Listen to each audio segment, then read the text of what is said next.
नमस्कार, मैं डॉक्टर अमित त्रिपाठी और बीएलएलबी सेकेंड सेमेस्टर में हम लगातार विवाह पर चर्चा की है और हिंदू विवाह तक हम पहुंच चुके हैं।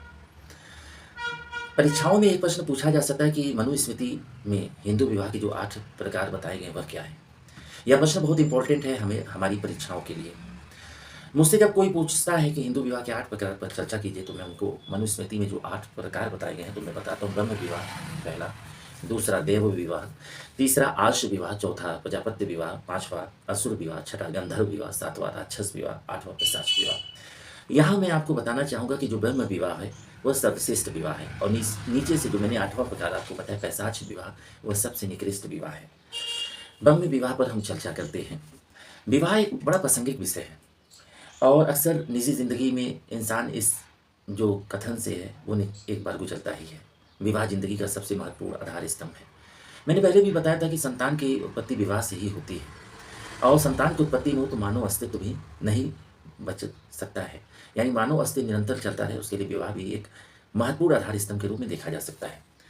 जब हम ब्रह्म विवाह की बात करते हैं तो आज के समय में हम इसको देखते हैं तो बहुत प्रचलित विवाह है। अब ऐसा कोई कन्या का पिता नहीं होगा जो अपनी कन्या के लिए अगर वर की तलाश करता है तो वो अयोग्य वर को ढूंढेगा। यहाँ पर ब्रह्म विवाह में कन्या का जो पिता होता है वो अपनी पुत्री के लिए एक अच्छा वर ढूंढता है। वो वर विद्वान हो, स्कॉलर हो, वह वर में एक आचार संहिता हो, नैतिकता हो, एक संस्कार हो, उस वर में स्वस्थ होने के समस्त गुण हैं। वह वर जिस परिवार से संबंध रखता हो उस परिवार का एक अच्छा और उत्तम इतिहास हो। जब कन्या का पिता संतुष्ट हो जाता है और उसे ऐसा वर मिल जाता है तब वह अपनी पुत्री का प्राणी ग्रहण करके कन्यादान द्वारा सप्तपदी फेरे करवा कर उसे विवाह की परंपरा में बांध देता है। और मैंने पहले भी बताया विवाह 1 और 2 दिन का नहीं होता है, 7 जन्मों तक चलने वाला एक रिश्ता है। वहीं देव विवाह में जब हम आते हैं तो देव विवाह में क्या होता था, जो कन्या का पिता होता था जो यज्ञ को करता था उस यज्ञ को कराने वाले पुरोहित को अपनी पुत्री दान के स्वरूप में दे देता था। यानी इस जो विवाह करने का तरीका था उसे हम देव विवाह कह सकते हैं। आर्ष विवाह में होता है ऋषि विवाह की इच्छा से कन्या के पिता को गाय और बैल दान में देता था। ऋषि जो होता था जो यज्ञ कराता था वह विवाह की इच्छा से कन्या के पिता को गाय और बैल दान में देता था। प्रजापत्य विवाह ब्रह्म विवाह के ही समान है। कन्या का पिता नव दंपत्ति जिनकी नई नई शादी हुई है उनको आदेश देता था कि हे पुत्र और हे पुत्री जो वर वधू के रूप में है तुम्हें आजीवन धर्म के अनुसार आचरण करना है।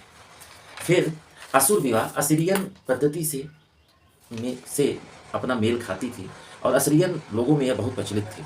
इसमें कन्या का जो पिता होता था वो वर से धन लेकर उसका विवाह करता था। जब धन ले लिया तो उसने कन्या का मूल्य लगा दिया और यह बड़ा असीरियन लोगों में प्रचलित विवाह था। बाद में हम गांधर्व विवाह पर जब चर्चा करते हैं तो लव मैरिज जो आजकल होने लगी है वह कहीं ना कहीं गांधर्व विवाह का ही एक रूप है। लव मैरिज में क्या होता है, लड़का और लड़की अपनी पसंद से विवाह करते हैं। लड़का को लड़की पसंद है और लड़की को लड़का पसंद है। बाद में लड़का और लड़की एक दूसरे के परिवार की सहमति के साथ भी विवाह करते हैं और एक दूसरे की परिवार की सहमति के बिना भी विवाह करते हैं। राक्षस विवाह को निम्न कोटि का विवाह कहा जाता है। निम्न कोटि के विवाह में बल, छल, कपट और यहाँ तक कि युद्ध में पराजित कन्याओं का अपहरण करके उनकी इच्छा के विरुद्ध, उनकी सहमति के विरुद्ध विवाह कर लिया जाता था। जैसे हमने सर्वश्रेष्ठ विवाह ब्रह्म विवाह की चर्चा की वैसे ही सबसे निकृष्ट विवाह पैशाच विवाह की हम चर्चा करते हैं। इसमें कन्या की कोई सहमति नहीं होती थी, या तो कन्या को धोखे से बेहोशी की हालत में उसके साथ संभोग करके सेक्सुअल रिलेशन बना के विवाह कर लिया जाता था। चाहे कुछ परिस्थितियां और भी इस तरह के विवाह में देखी जाती थी कि करने का तरीका गलत था लेकिन बाद में सम्मानपूर्वक परिवार की सहमति लेकर विवाह कर लिया जाता था। मैंने आप सबको हिंदू विवाह के 8 प्रकार बताए। हमारी परीक्षाओं में जो मई और जून में संभावित है बीएलएलबी द्वितीय सेमेस्टर की उसमें हिंदू विवाह के 8 प्रकारों पर लिखने को आ सकता है। मंगला देवी स्मारक ग्रुप ऑफ कॉलेज लगातार मेहनत कर रहा है कि आपको ऑनलाइन वीडियो मिलते रहें और बीएलएलबी सेकेंड सेमेस्टर की परीक्षाओं की तैयारी आपको अच्छे से करवाई जाए, जैसे आपका रिजल्ट बेहतर हो और आप अच्छे से अच्छा मार्क्स पाएँ।